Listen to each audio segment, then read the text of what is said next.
Hello student, आप सभी का स्वागत है आप सभी के अपने प्यारे से YouTube channel MS coaching centre में। तो जैसा कि हमने पिछले क्लास में पूरा हम लोगों ने संपूर्ण क्रांति को निचोड़ कर अच्छे से पढ़ लिया था। आज हम उसी का सब्जेक्टिव क्वेश्चन देखने वाले हैं। यहाँ पे देख सकते हैं आप लोग, यहाँ पे 11 क्वेश्चन है।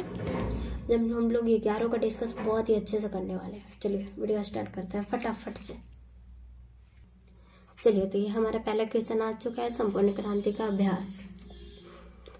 पहला क्वेश्चन, आंदोलन के नेतृत्व के संबंध में जयप्रकाश नारायण जिनके क्या विचार थे? आंदोलन का नेतृत्व वे किस शर्त पे करना चाहते थे? वो बोलते थे ना कि मुझे ऐसा नहीं करना है कि मुझे कोई पीछे से एक्टिवेट करे, कि उसे क्या करना है वो उन्हें बिल्कुल पसंद नहीं था। चलिए उन्हें कैसे लिखेंगे वही देखते हैं। आंदोलन के नेतृत्व के संबंध में जयप्रकाश नारायण के विचार थे कि मुझे नाम के लिए नेता नहीं बनना है। यदि मुझे सामने करके कोई पीछे से मुझे ये बताए कि मुझे क्या करना है तो मैं नेतृत्व नहीं करूंगा। उन्होंने नेतृत्व करने के लिए एक शर्त रखा, मैं सबकी बात सुनूंगा, चाहे वो कोई भी हो, चाहे वो नेता हो, जनता हो या कोई छात्र हो, लेकिन अंतिम निर्णय मेरा होगा। उस निर्णय में अगर कोई हर किसी को मानना होगा, हर किसी को मानना होगा, तभी तो नेतृत्व का कोई अर्थ रहता है, तभी तो इस क्रांति सफल हो सकती है। इनका यही संबंध था कि चाहे किसी का भी फैसला हो, मैं ज्यादा से ज्यादा आप सभी की बातें सुनूंगा, लेकिन अंतिम फैसला मेरा ही होगा। चलिए अब देखते हैं दूसरा क्वेश्चन। जयप्रकाश नारायण के छात्र जीवन और अमेरिका प्रवास के परिचय दे। इस अवधि में कौन सी बातें आपको प्रभावित करती है? ये इनकी सबसे ज्यादा प्रभावित अगर कोई करती है तो यही बातें कि उन्होंने किस गरीबी में रहकर क्या क्या काम करके उन्होंने अपनी पढ़ाई को पूरी किए थे। अब देखिए आप लोग, जैसा कि आप लोग को ये वीडियो अगर नया लगा रहा होगा, अगर आप लोग डायरेक्ट देख रहे होंगे, इसके पहले आप लोग संपूर्ण क्रांति का फुल वीडियो देखें, उसके बाद ये बना। आप लोग के लिए बहुत आसान लगने वाला है, मेरा विश्वास कीजिए। जिन्होंने भी अगर नहीं देखा है वो मेरे प्रोफाइल पे जाके वहां से वीडियो देख ले, प्लेलिस्ट में है। चलिए देखते हैं क्या है।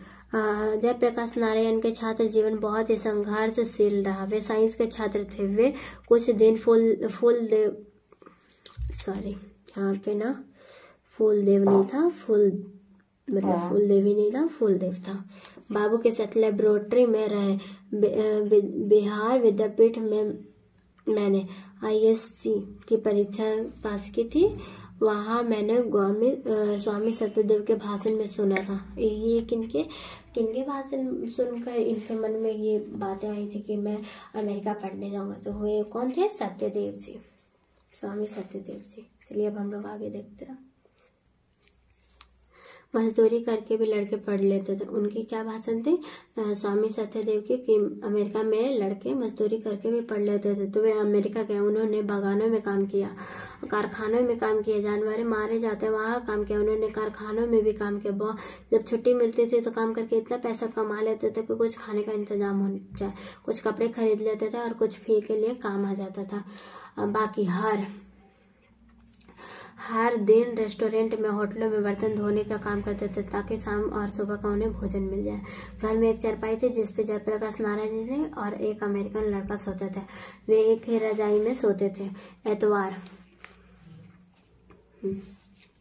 एतवार का दिन था। कुछ ऑड टाइम में होटलों में काम करके काम छोड़कर जूते साफ करने का काम करते थे। और इस प्रकार इतना संघर्ष करके गरीबी में उन्होंने BA पास किया था।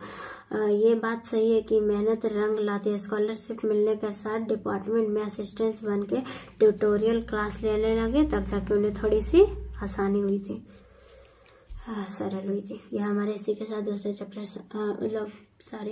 दूसरा क्वेश्चन समाप्त हो चुका है।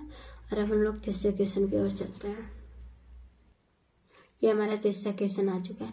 जयप्रकाश नारायण कम्युनिस्ट पार्टी में क्यों नहीं शामिल हुए? जयप्रकाश नारायण कम्युनिस्ट पार्टी में इसलिए शामिल नहीं हुए क्योंकि उनको मानना था कि जो देश गुलाम है वहाँ के कम्युनिस्ट को अपने आज़ादी की गुलामी अलग नहीं रखना चाहिए, चाहे उस लड़ाई का नेतृत्व किसी भी वर्ग के हाथ में क्यों ना हो। यह विचार उन्हें लेनिन से ग्रस्त किया था और उन्होंने कम्युनिस्ट पार्टी में न होकर कम्युनिस्ट पार्टी में शामिल न होने का कारण यही था।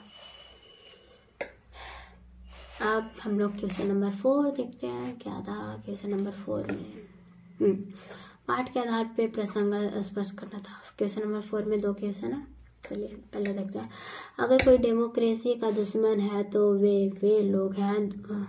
वे लोग दुश्मन है जो जनता के शांतिमय कार्यक्रम में बाधा डालते हैं और उनकी गिरफ्तारियां करते हैं, उन पर लाठी चलाते हैं और गोलियां चलाते हैं। ये जो उच्च अधिकारी मिलने आए थे उस समय उन्होंने ये बात कही थी उनसे कि डेमोक्रेसी के दुश्मन तो वे हैं जो उन्हें रोकते हैं, आंदोलन में आने के लिए रोक रहे थे ना गांधी मैदान में, लाठियां चलाते हैं, गोलियां चलाते हैं।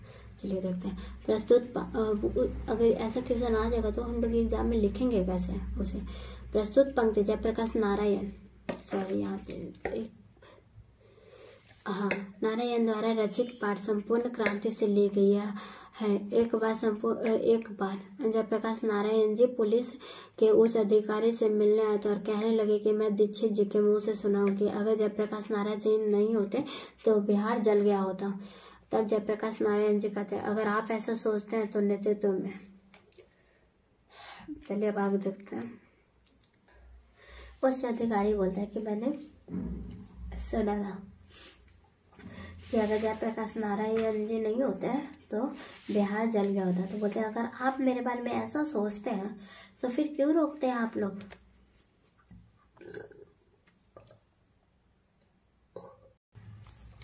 होने वाले प्रदर्शन और सभा के लोगों में आने से क्यों रोकते हैं? क्या आप लोग जनता से घबराते हो? जनता के प्रतिनिधि होकर देश में उन पर प्रतिबंध लगाते हो और तुम्हें ऐसा करते हुए शर्म भी नहीं आती? अगर देश के प्रजातंत्र का दुश्मन है तो वे जनता उन लोग हैं जो जनता के शांतिपूर्ण कार्यक्रमों में बाधा डालते हो, उन पर लाठियां चलाते हो, गोलियां चलवाते हो और उनकी गिरफ्तारियां करवाते हो।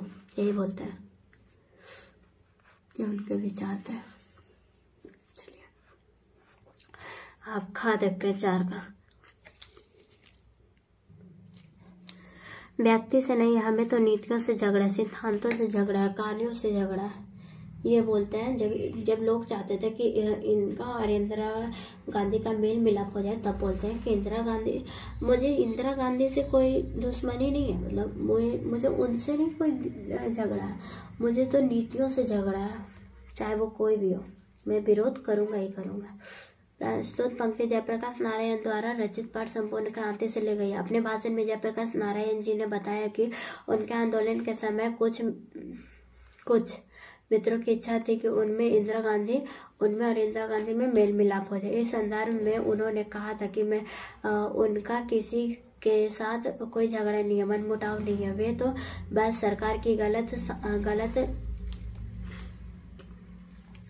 नीतियों और गलत सिद्धांतों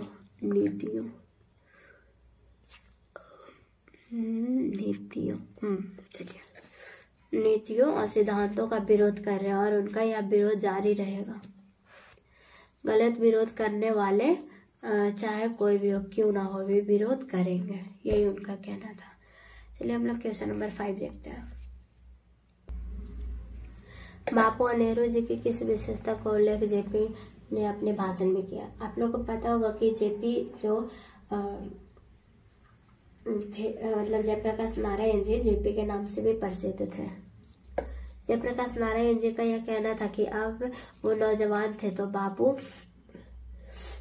जब कोई बात करते थे तो वो बात जेपी के विचारों से नहीं मिलता था, अर्थात जेपी बापू की बातों से सहमत नहीं होते थे। वे सीधे बापू के सामने बोलते थे कि बापू हम ये बात नहीं मानते हैं।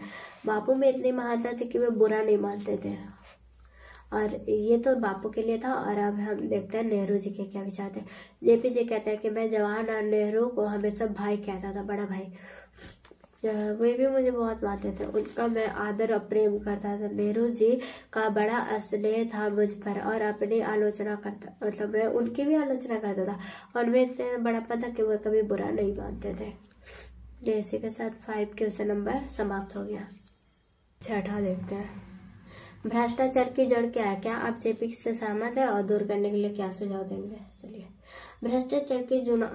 भ्रष्टाचार का जड़ चुनाव में खर्च होने वाले भारी खर्चा है। देश में होने वाले चुनावों में करोड़ों रुपए खर्च किए जाते हैं। इन सब रुपयों का ब्लैक मार्केटिंग करके लोग इकट्ठा करते हैं। देखिए, सबसे बड़ा जो भ्रष्टाचार का जड़ है वो यही है।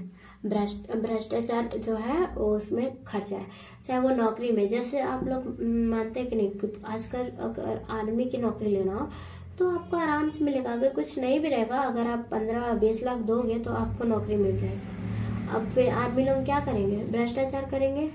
आर्मी लोग वैसे तो नहीं करते हैं, जो पुलिस होते हैं जो नौकरी लगाने में पैसे देते हैं वे उन्हीं से वसूल करेंगे ना। वो तो ऐसा नहीं है कि वो जो पैसे दे के, उतने पैसे दे के उन्होंने नौकरी ली है वो ईमानदारी से काम करेंगे। ये बात ही नहीं होती कि वे ईमानदारी से काम करेंगे। चलिए आगे देखते हैं। है इसका कोई हिसाब किताब भी नहीं होता और हम जयप्रकाश के नारायण से सहमत हैं। हम बिल्कुल सहमत हैं कि वो चुनाव का खर्चा ही सबसे बड़ा कारण है भ्रष्टाचार का। इसे दूर करने के कुछ उपाय उन्होंने बताया था। चुनाव के खर्चे को कम किया जाए, चुनाव में किए गए खर्च का सारा हिसाब किताब लिखित में लिया जाए, अधिक खर्च करने वाले के विरुद्ध कठोर, जो ऐसा न खेत बेचकर अधिक खर्चा कर रहा है उन पे विरुद्ध कार्रवाई किया जाए। चलिए अब हम लोग क्वेश्चन नंबर 7 में आते हैं। दल विहीन लोकतंत्र और साम्यवाद में कैसा संबंध है? जेपी का कहना था कि दल विहीन लोकतंत्र का मार्क्सवादी तथा लेनिनवादी का मुख्य उद्देश्य में से था। मार्क्सवादी के अनुसार समाज जैसे जैसे साम्यवादी की ओर बढ़ता जा रहा है, अंत में एक स्टेट लाइक सोसाइटी कायम होगी। वह समाज में अवश्य लोकतांत्रिक होगा, बल्कि मतलब लोकतांत्रिक मतलब वो किसी के बस में नहीं होगा, वो स्वतंत्र होगा, और बल्कि उसी समाज के लोकतंत्र का सच्चा स्वरूप प्रकट होगा। लोकतंत्र निश्चय ही दल विहीन, मतलब लोकतंत्र वो होगा जो किसी के अंदर में काम नहीं करेगा, वो अपने विचार को रखेगा और उसी पे काम करेगा। चलिए हम लोग नेक्स्ट क्वेश्चन देखते हैं। Question number 8। संघर्ष समितियां से जयप्रकाश नारायण की क्या अपेक्षाएं हैं? संघर्ष समितियों से जयप्रकाश के नारायण की यही अपेक्षाएं हैं कि उनका केवल शासन से संघर्ष करना नहीं होगा, बल्कि उनका काम तो समाज के हर अन्याय और अनिति के विरुद्ध संघर्ष करना होगा। वह इस प्रकार के समितियों के बराबर एक महत्वपूर्ण कार्य रहेगा। गांव के छोटे अफसरों और कर्मचारियों की, चाहे पुलिस हो या अन्य किसी भी प्रकार का घूसखोर चलती है, उसके खिलाफ संघर्ष रहेगा। अर्थात गाँव में तरह तरह के अन्याय होते हैं, ये समितियां उनका विरोध करेगी। ये समितियां क्यों बनाई थी उन्होंने? कि तरह तरह के, देखिए, गांव में होने वाले अन्याय के विरोध और जो नेता लोग भ्रष्टाचार करेंगे उन्हें इस्तीफा दिलाने का काम करेंगे। यही उनका अपेक्षा था जयप्रकाश नारायण जी का। चलिए हम नॉर्मल क्वेश्चन देखते हैं हम लोग यहाँ पे। चलिए जयप्रकाश नारायण जी, इस भाषण से आप सबसे प्रिय अंश चुने और बताएं कि यह सबसे अधिक प्रभावित किया। आपको ये जो पढ़े हैं पूरा, उसमें से सबसे अच्छा जयप्रकाश नारायण की कौन सी बात आपको लगी, वही बात बताइए। तो मुझे तो यहाँ पे जो अच्छा लगा मैंने वो लिख दिया है, और आप लोग को भी जो भी लगा ये अपने मन से क्वेश्चन देने का आंसर है, मतलब क्वेश्चन का आंसर देने वाला है। तो आप लोग को जो भी पार्ट अच्छा लगा वो आप लोग लिख सके। चलिए मुझे क्या अच्छा लगा वो आप लोग को मैं बताती हूँ। जयप्रकाश नारायण इस भाषा में बोले गए सारी बातें बहुत अच्छी लगी, लेकिन सबसे प्रिय अंश इस भाषण का वर्तमान में हो रहे भ्रष्टाचार और नेताओं की दलाली लगी।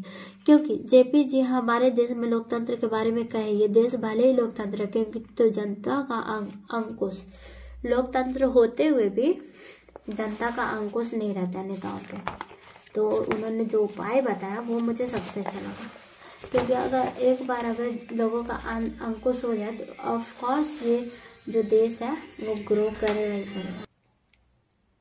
सिर्फ नेताओं पर वोट देने के पूर्व तक ही रहता है, उसके बाद वे नेताओं पर चाहे जैसे चाहे वैसे शासन करता है, कोई कुछ बोलता भी नहीं है। ये अंश मुझे अत्यंत प्रिय इसलिए लगा क्योंकि जेपी जी ने कहा है कि वोट देने के साथ साथ एक ऐसा भी गठन करना चाहिए जिसको संघर्ष समितियां कहते हैं, जो उनके द्वारा किए गए कार्यों पर नजर रखे, नेताओं के कुछ गलत काम करे या हित में ना करे तो मजबूर कर दे कि वे तुरंत अपना इस्तीफा दे दे। मुझे तो ये पार्ट प्रिय लगा, इनका सही लगा। अगर आज के देखा जाए तो आपको एक और भी प्रिय लग सकता है, जैसे 2 और भी प्रिय लग सकते हैं। एक उनका जीवन में क्या क्या संघर्ष किया वो भी अच्छा मतलब प्रिय है, और एक और भी आपको लग सकता है कि नेहरू जी, गांधी जी बुरा नहीं मानते थे, उनमें महानता की बातें जो की गई है वो भी बहुत अच्छा लगा। इनकी सारी बातें बहुत अच्छी लगी है, क्या बोले, सारी बातें अच्छी लगी। आपको जो अच्छा लगा वो आप लोग लिख देना। चलिए अब हम लोग आगे वाला क्वेश्चन देखते हैं। Question number 10। ओह सॉरी, ये तो ऊपर ही चला गया। चुनाव सुधार के बारे में जयप्रकाश नारायण जी के प्रमुख सुझाव क्या थे? उन चुनाव पे आप कितना सहमत है? बोलते चुनाव सुधार के बारे में जो इन्होंने दिया था उसमें प्रमुख चुनाव में क्या क्या था और आप सहमत है या नहीं है, वो बोलते हैं। चुनाव सुधार के बारे में जयप्रकाश नारायण द्वारा प्रमुख सुझाव निम्नलिखित बहुत सारे दिए थे। पहला, चुनाव की पद्धति को आमूल परिवर्तन होना चाहिए, मतलब उनमें कुछ सुधार आना चाहिए। चुनाव की होने के खर्चे को कम करना चाहिए। खर्चे को कम होगा तो वो अच्छा से शायद थोड़ा काम करे। गरीब उम्मीदवार के चुनाव को भाग लेने का प्रयास करना चाहिए। देखिए बड़े लोग तो भाग ले लेते हैं और गरीबों का चुनाव में कभी खर्चा ही नहीं होता है। और जो बड़े लोग होते हैं वो क्या जाने कि गरीब में क्या क्या समस्याएं होती है। अगर कोई गरीब उम्मीदवार जीते तब तो उन्हें पता चले कि हाँ ये समस्याएं आती थी मुझे। मतदान की प्रक्रिया स्वच्छ एवं स्वतंत्र होना चाहिए।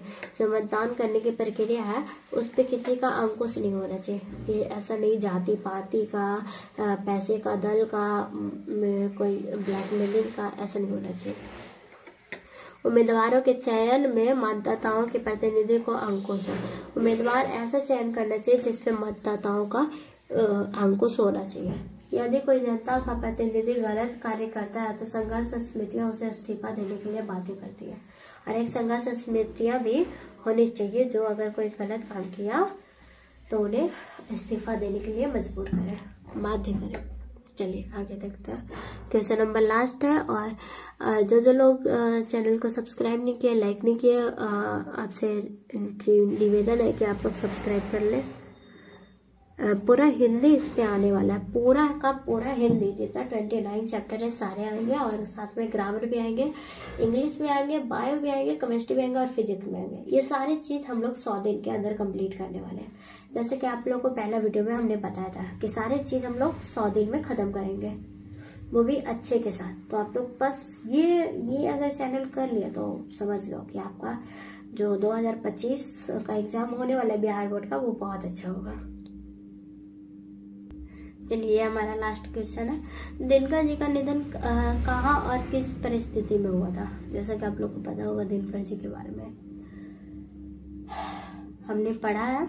चलिए, एक दिन जयप्रकाश नारायण जी मद्रास में अपने मित्र ईश्वर अय्यर के यहाँ मिलने आए थे। ईश्वर अय्यर के साथ रुके थे। वहाँ दिनकर जी के संग गंगा बाबू में मिलने आए थे।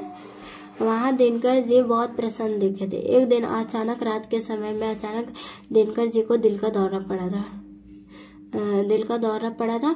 3 मिनट में उनको बिल्डिंग नर्सिंग होम के अस्पताल में पहुंचाया गया। रामनाथ जी गोयनका द्वारा वहाँ हर तरह का इंतजाम था।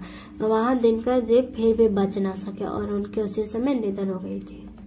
इसी के साथ ये चैप्टर हमारा समाप्त हो चुका है और कल के वीडियो में हम लोग देखने वाले हैं चैप्टर 4। चैप्टर 4 का नाम क्या क्या है फटाफट से आप लोग कमेंट कर दे। और जो कमेंट नहीं किया वो सोच लेना, उसका ध्यान बिल्कुल भी पढ़ाई पे नहीं चल रहा है अगर कहा जाए तो। और चैप्टर 4 क्या है और वो कौन लिखे है, ये दोनों चीजें आप लोग को कमेंट करना है। चलिए अब हम लोग चलते हैं। आज के लिए इतना ही, फिर मिलते हैं कल एक नई वीडियो के साथ। आज के लिए बाय बाय, फिर आएंगे तो होगा हाय बाय। चलिए।